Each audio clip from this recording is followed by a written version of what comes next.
अस्सलामुअलैकुम दोस्तों, मेरा नाम है शारिफ खान। क्या आप अंदाज़ा लगा सकते हैं कि कोई व्यक्ति जेल के अंदर इस्लाम कबूल कर सकता है?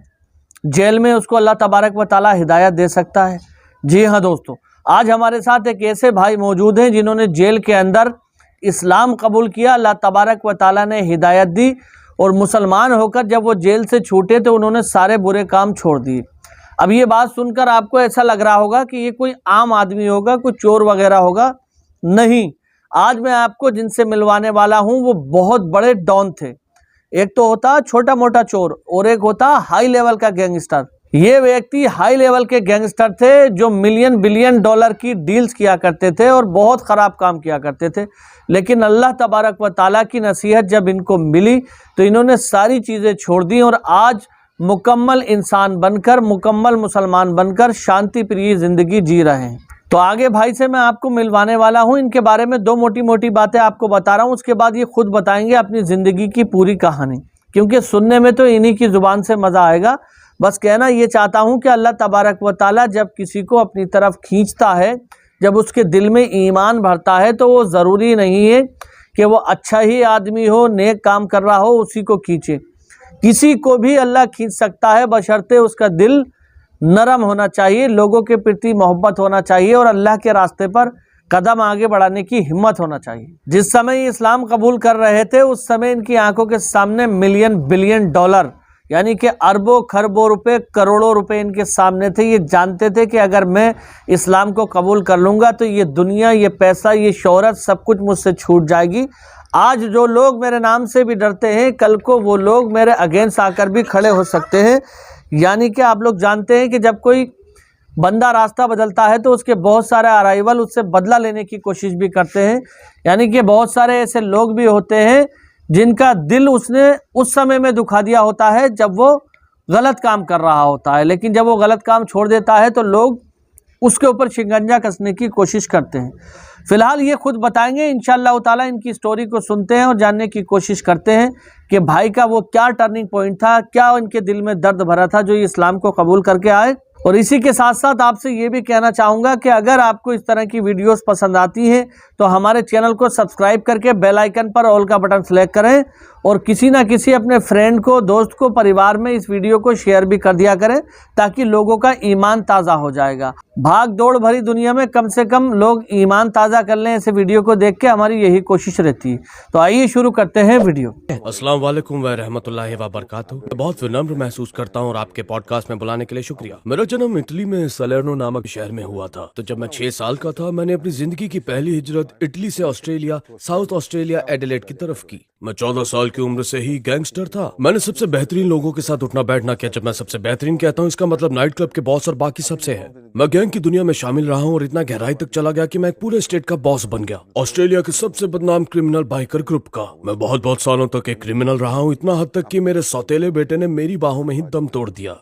तो उसके बाद मैंने इस्लाम अपना लिया। तो इस्लाम से पहले आपकी जिंदगी आस्था के मामले में कैसी थी? आप किस पर विश्वास करते थे? मैं रोमन कैथोलिक था। मैं हमेशा ईश्वर पर विश्वास करता था। जेल में भी मैं प्रार्थना करता था। मैं क्रॉस बनाता था और प्रार्थना करता था। हम क्रॉस पहनते थे। माफिया भी बहुत धार्मिक होते हैं, विश्वास करें या ना करें। आप जानते हैं वो अपने गुनाह स्वीकार करने के लिए पादरी के पास भी जाते हैं। कुछ को गिल्ट होता है, लेकिन हमारे पास दोनों दुनिया थी। आप जाते और अपने गुनाह स्वीकार करते, वो आपको हेल मैरी पढ़ने को कहते और ऐसी बातें करते, और जैसे आप चर्च से बाहर निकलते आप वापस अपने पेजर पर होते। मैं तुमसे यहाँ मिलूंगा, वहाँ ड्रग्स बेच रहा हूँ। तो हमारे लिए क्रिश्चियन यानी रोमन कैथोलिक आस्था में ये संस्कृति और परंपरा थी। ऐसा ही होना ये हमारे डीएनए का हिस्सा था, आप समझ रहे हैं ना? और लोग इसे समझते नहीं हैं। हमें ये यकीन दिलाया गया कि अगर हम पादरी के पास जाएं, वो दरवाजा खोलते हैं, छोटी सी खिड़की खुलती है और आप कहते हो फादर मैंने गुनाह किया है, मैंने एक आदमी को गोली मारी, मैंने उसे नहीं मारा, मैंने ड्रग्स बेचे हैं, मैं बदलना चाहता हूँ, लेकिन जानते हो मैंने ये किया वो किया है। मेरे बेटे आने के लिए शुक्रिया, यीशु तुमसे प्यार करते हैं, 15 हेल मैरी पढ़ लो, ये कर लो। और कभी कभी आप बॉक्स में चैरिटी डाल देते और बस हो गया, बहुत आसान। और आप सोचते थे कि आपको माफ कर दिया गया।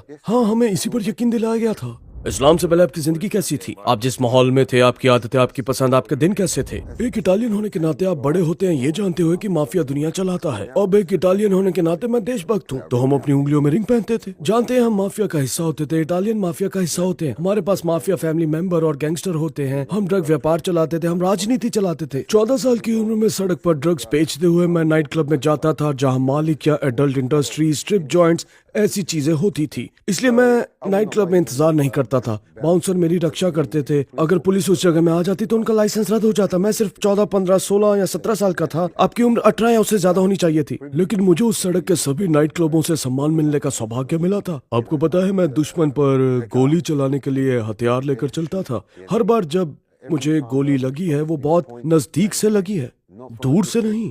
हाँ, हमेशा बेहद नजदीक से ही लगी है। तो मेरे सिर में यहाँ एक गोली फंसी हुई थी, तो वो उन्होंने काट कर निकाल दी। मुझे यहाँ गोली लगी थी, मुझे यहाँ भी गोली लगी थी, और ये यहाँ से होकर बाहर निकली। मुझे यहाँ से गोली लगी, 2 पसलियां टूट गई। वो मेरे दिल में जानी चाहिए थी, लेकिन वो मेरी छाती से बाहर निकल गई। एक गोली ने मेरी त्वचा को फाड़ दिया, लगभग मेरी रीढ़ की नसों के पास तक। मैं जिंदगी भर के लिए पैरालाइज हो जाता, लेकिन ऐसा नहीं हुआ। जब मैं झुका तो वो निकल गई। दूसरी यहाँ है, मुझे पैर में भी गोली लगी थी और मुझ पर गोली चलाई गई थी। और एक बार बम से भी हमला करने की कोशिश की, तो उन्होंने एक बम लगाया था। वो मेरे घर के आसपास बम लगाने की कोशिश कर रहे थे। जब उन्होंने बम निकाला और मैं कार से करीब 20 मीटर दूर था, रात में सुबह करीब 5 या 5:30 बजे उन्होंने कार से बम बाहर निकाला। जैसे उसने बम को छुआ, धमाका हो गया। तो मेरे पास पैसे थे, मेरे पास कारें थी, मेरे पास बाइक थी, मेरा अपना बिजनेस था, मेरे पास ड्रग्स थे, नाइट क्लब में इज्जत थी, लड़कियां थी और बाकी सब भी था। जितना भी चमक धमक आप सोच सकते हैं सब था। मैं अब उस लेवल पर पहुंच चुका था। ये अच्छा लगता था, ये गलत मत समझिए। वो एहसास अच्छा था, ताकतवर महसूस होता था और बाकी सब भी।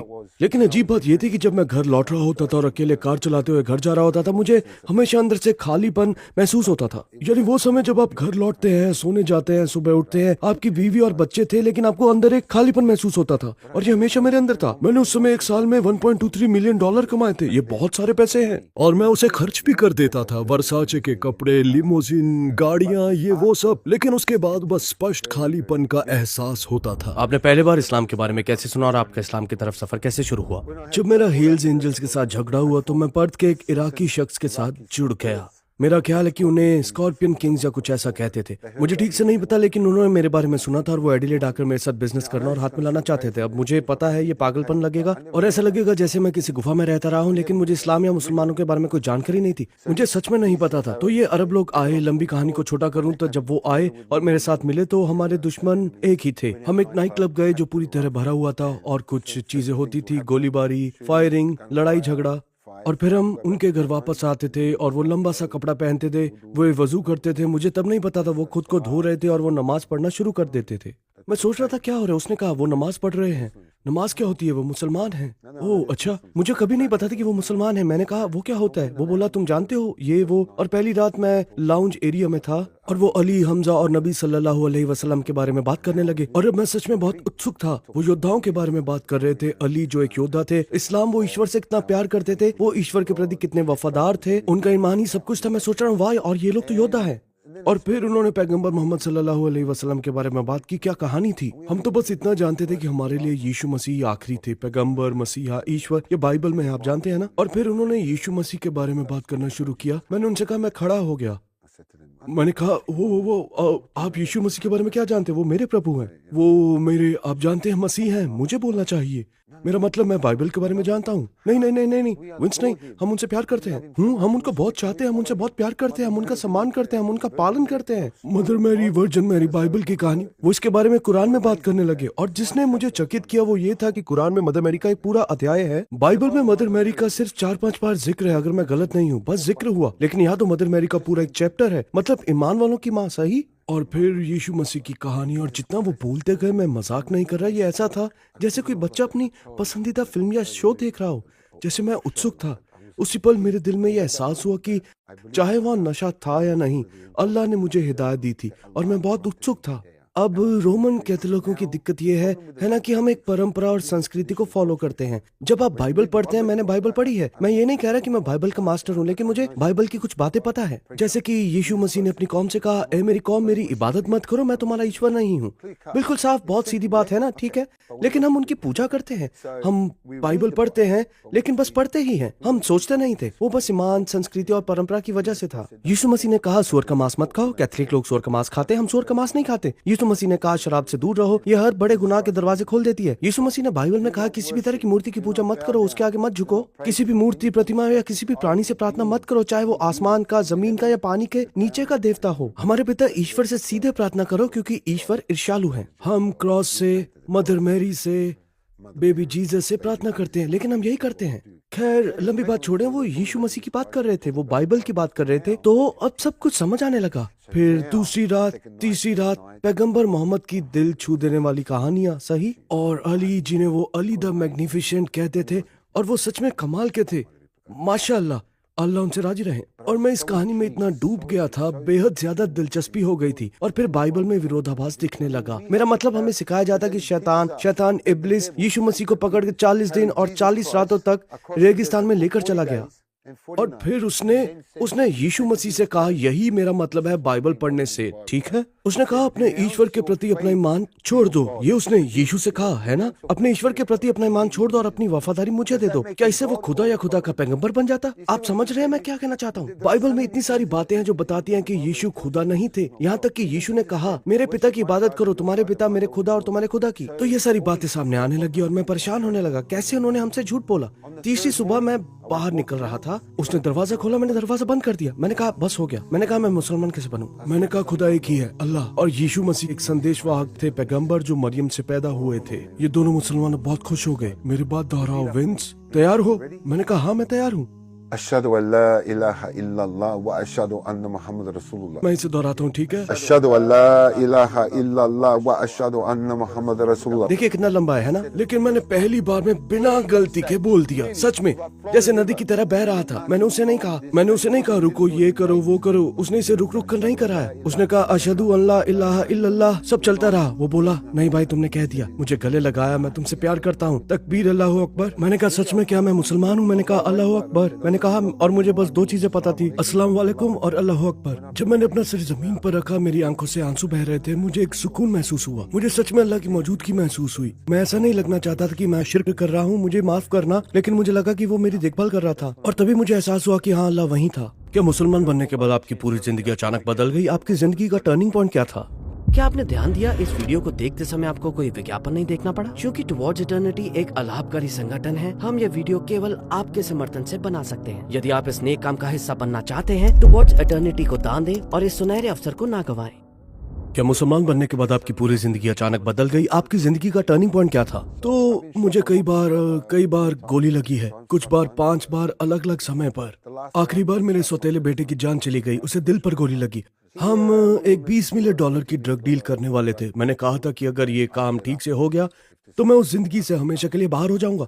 $20 मिलियन बहुत बड़ा पैसा है। उस समय मेरा सप्लायर क्वींसलैंड से था, हम साउथ ऑस्ट्रेलिया में थे। उसकी इसे खरीदने में दिलचस्पी थी, लेकिन मुझे लगता है कि ये सौदा करने में जरा भी दिलचस्पी नहीं थी। मुझे लगता है वो सिर्फ मुझे मारना चाहता था। तो उसने मुझे यकीन दिलाया कि हम डील के लिए बात कर सकते हैं। तो मैं उसे मिलने गया, उसे लेने गया, हम ड्राइव पर निकल गए। खैर जब हम गाड़ी चलाने लगे, वो थोड़ा सा संदिग्ध लग रहा था, लेकिन मैंने खास ध्यान नहीं दिया। तो जब वो कार से उतरा, जब हमने उसे छोड़ा, तब पता चला कि वो मुझे मारने ही आया था। जब मैं उसे छोड़ने गया तो उसने कहा मुझे यहाँ पार्क एरिया के पास उतार दो। तो मैंने सोचा ठीक है, ये सामान्य ही है। मेरा बेटा कार से उतरा, उसने उसे अलविदा कहा जैसे मैंने बताया था। उनको तो दोस्त होना चाहिए, है ना? और जैसे ही उसने अलविदा कहा, उसने उसके सीने पर बंदूक रखी। उसने मेरे बेटे को गोली मार दी। मैंने तुरंत अपने बेटे को कार के अंदर खींच लिया। उसने कहा बाबा। फिर उसने बंदूक मेरे पर तान दी और मैं ऐसे झुक गया और पैर तुरंत पैडल पर रख दिया। Boom boom boom boom boom boom boom. उसने मुझे गोली मारी और मुझे महसूस भी नहीं हुआ कि मुझे गोली लगी। मुझे बस अपना बेटा याद आया, क्योंकि कॉर्नर ने कहा था कि वो उसी वक्त मर गया था। उसका चेहरा नहीं पहचान में आ रहा था, उसकी हरी आंखें। और तो जब मैं गाड़ी चला रहा था, मैं उसका मुंह पकड़कर उसे दोबारा जिंदा करने की कोशिश कर रहा था। समझ रहे हैं ना? और मैं उसे वापस जिंदा करने की कोशिश कर रहा था और एम्बुलेंस को कॉल किया, क्योंकि मैं समय पर अस्पताल नहीं पहुंच सकता था। तो मैंने कहा देखो मुझसे बीच में मिलो। तो मैंने ऐसा ही किया और मैं उसे लगातार जिंदा करने की कोशिश कर रहा था। वो दिख रहा था वो मर चुका है, लेकिन आप जानते हो आपका एक हिस्सा इसे मानना नहीं चाहता। जब मैं एम्बुलेंस से बात कर रहा था तो मेरे मुंह से खून निकलने लगा। तो मैंने फोन नीचे रखा, माफ कीजिए। मैंने डैशबोर्ड पर हर तरफ खून थूका और थूकता ही रहा। अब जिस खून को मैंने थूका, तभी मुझे एहसास हुआ कि मुझे भी गोली लगी है और वो मेरे फेफड़ों से आ रहा है। तो मैंने खुद को इस हालत में रखा कि या अल्लाह मुझे माफ कर दो। समझ रहे हैं? और मैंने अल्लाह से दुआ की। मैं सच में गिड़गिड़ा रहा था कि मेरे सौतेले बेटे के लिए ला इलाहा इल्लल्लाह स्वीकार कर ले, वो उसी पर दुनिया से जाए, उसे ये ला इलाहा इल्लल्लाह अता कर दें कृपया। क्योंकि उसकी मौत हो गई थी और मैंने अल्लाह से कहा मेरी हर गलती को माफ कर दे, कृपया मेरा ला इलाहा इल्लल्लाह भी स्वीकार कर ले। और मैं गाड़ी चला रहा था, तभी एम्बुलेंस आ गई। मैं कार से उतरा ताकि अपने बेटे के पास जा सकूं। पुलिस ने मुझे रोक दिया। विंस प्लीज। तो मैं गिर पड़ा। अब मेरी पसलियों में दर्द शुरू हुआ, तभी मुझे एहसास हुआ कि मुझे पसलियों में भी गोली लगी है। तो उन्होंने मुझे एम्बुलेंस में डाला और अस्पताल ले गए। कोरोना ने बताया कि मेरे बेटे की मौत हो गई है क्योंकि गोली सीधे उसके दिल के आर पार चली गई और उसने मेरे पिता की रक्षा करते हुए दम तोड़ा। वो मुसलमान था और उस वक्त मैं गोलियों से भरा हुआ था। अस्पताल में मैंने अपनी पूरी कोशिश की। मैं जंजीरों से बंधा हुआ था और फोन पर कोर्ट से, ट्रायल से, सुप्रीम कोर्ट, डिस्ट्रिक्ट कोर्ट के जज से बात कर रहा था कि मुझे बेल दे दें ताकि मैं अपने बेटे के जनाजे में जा सकूं, उसे गुस्ल दे सकूं।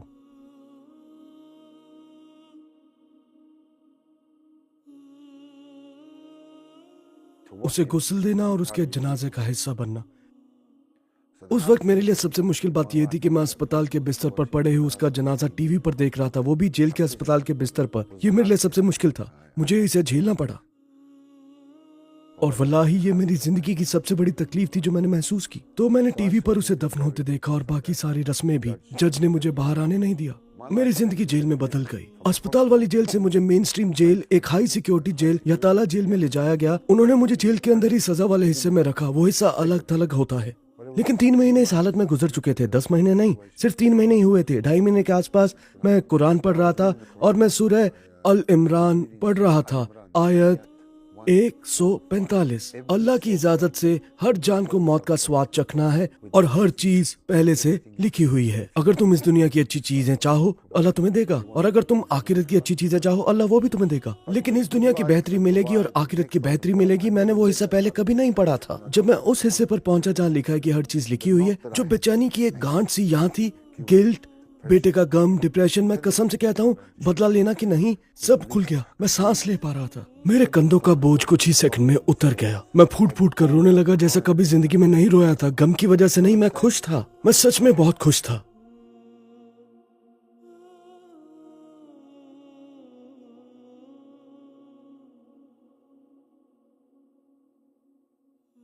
मैं सच में खुश था।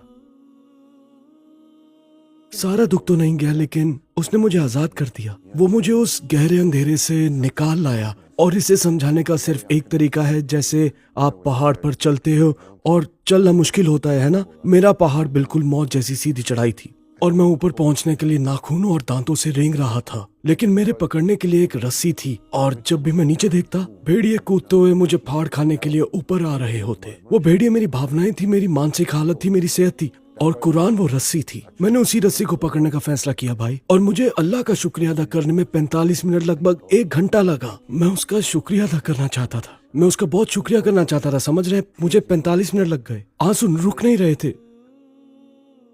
आप जानते हो, जब आप किसी से मोहब्बत करते हो और आप उनकी मदद के लिए इतने संतुष्ट और इतने शुक्रगुजार होते हैं। हम तो दुनिया की बात कर रहे हैं जब आप उनके लिए रो पड़ते हैं, समझ रहे हैं? बहुत शुक्रिया, आपने मुझे बाहर निकाला। ये तो खालिक है। मैंने उनकी मौजूदगी महसूस की। उसी पल मेरा अल्लाह से रिश्ता पक्का। तो दोस्तों, उम्मीद करता हूं भाई की ये वीडियो देखकर आपको काफ़ी कुछ जानने को मिला होगा, काफ़ी नॉलेज मिली होगी, और अल्लाह तबारक व ताला कैसे ईमान की दौलत से नवाज देता है ये भी आपको जानने को मिला होगा। अगर आप लोग चाहते हैं कि मैं इस तरह की और भी वीडियो लेकर के आऊँ तो आप हमारे चैनल को सब्सक्राइब करके बेल आइकन पर ऑल का बटन ज़रूर सेलेक्ट कर देना। कुछ लोगों को बेल आइकन का ही आज तक नहीं पता है, तो उन्हें मैं बता दूं कि सब्सक्राइब के बराबर में जो घंटी का निशान आता है उस पर आप क्लिक करेंगे तो उसमें बहुत सारे ऑप्शन आएंगे। जो पहला वाला ऑप्शन है ऑल, ALL ऑल, उसको क्लिक कर देना है ताकि जब भी अगली वीडियो में डालूं तो आप तक नोटिफिकेशन पहुंच जाए। इसी के साथ साथ तमाम उन लोगों के लिए दुआ करो जो अभी ईमान में दाखिल नहीं हुए हैं, जो अपने रब को नहीं पहचानते हैं, जो सही और गलत के फ़र्क को भूल चुके हैं या जानना नहीं चाहते। बहुत सारे ऐसे लोग हैं जिनका माइंड ये काम करता है कि क्या चीज़ सही है, क्या चीज़ गलत है, उसके बावजूद भी वो सही रास्ते को नहीं पकड़ पाते हैं और वो समझते हैं कि समाज और दुनिया उनसे छूट जाएगी, लेकिन ऐसा नहीं है। अल्लाह तबारक व ताला एक बेहतर दुनिया, एक बेहतर रास्ता, बेहतर यार दोस्त, माँ बाप सब उनको देता है जब वो सही रास्ते पर आते हैं। मैंने तकरीबन 300 से ज़्यादा वीडियोस अपने चैनल पर केवल रिवर्ट मुस्लिम की, यानी कि जिन लोगों ने इस्लाम को कबूल किया है उन लोगों की डाली हैं। आप लोग जो मेरे पुराने व्यूवर्स हैं वो जानते ही हैं, तमाम वीडियो इस तरह की लेकर के आया हूँ। हर एक कहानी के अंदर कुछ ना कुछ ऐसा जानने को मिला है कि जिससे लोगों की ज़िंदगी में बहुत चेंजेस आए हैं। तो दुआ करता हूँ इंशाअल्लाह ताला आपकी और हमारी ज़िंदगी में भी चेंजेस आएंगे और नेक राह पर, अल्लाह के रास्ते पर निकलने की और चलने की कोशिश करेंगे। बाकी मिलते हैं अगली वीडियो में, तब तक के लिए खुदा हाफिज़। जय हिंद, जय भारत।